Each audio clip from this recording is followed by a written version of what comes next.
नमस्कार दोस्तों, कैसे हैं आप सब। उम्मीद करती हूँ कि आप सब बहुत अच्छे होंगे। आज के वीडियो में हम बात करते हैं कि 2024 में महाशिवरात्रि कब है, किस दिन है, और जब आप महाशिवरात्रि का व्रत करते हैं तो उस दिन और कौन-कौन सा व्रत जो है आप शुरू कर सकते हैं और कैसे कर सकते हैं, साथ ही कौन सा व्रत सबसे ज़्यादा श्रेष्ठ है। तो चलिए आज के वीडियो में हर एक चीज़ के बारे में जानते हैं। वीडियो बहुत ही हेल्पफुल है, देखें।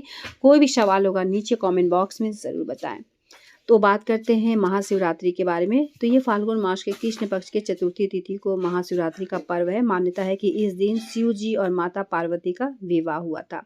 तो ये जो पर्व होता है बहुत ही धूमधाम से मनाया जाता है और कहा जाता है कि जो महाशिवरात्रि के दिन जो भोलेनाथ होते हैं, जो पृथ्वी पर मौजूद सभी शिवलिंग में विराजमान होते हैं और इस दिन महाशिवरात्रि के दिन की गई उपासना कई गुना ज़्यादा आपको फल प्राप्त होता है। तो 2024 में ये 8 मार्च को है, दिन जो है शुक्रवार है।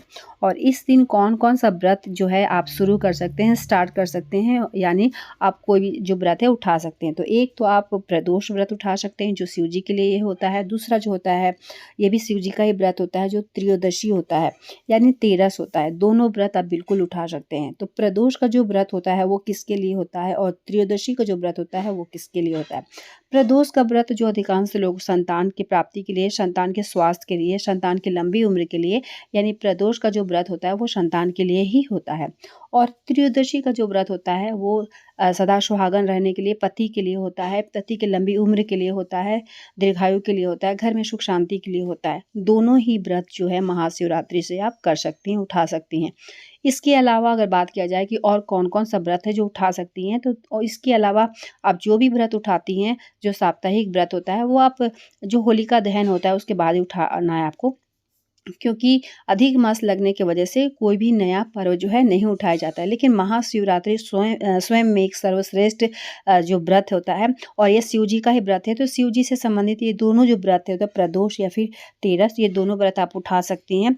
और जो आप दोनों व्रत में से कौन सा सर्वश्रेष्ठ है, तो दोनों व्रत अपने में सर्वश्रेष्ठ है। क्योंकि आप ये नहीं मान सकती हैं कि पुत्र आपके लिए ज़्यादा अच्छा है या फिर पति ज़्यादा अच्छा है।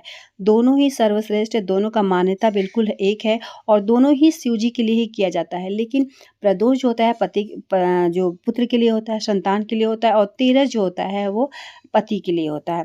तो दोनों का नियम थोड़ा-सा ही अलग है, ज़्यादा नहीं। लेकिन दोनों में अगर संकल्प आप ले सकती हैं कि दोनों में फलाहार आपको रखना है या फिर निर्जला रहना है।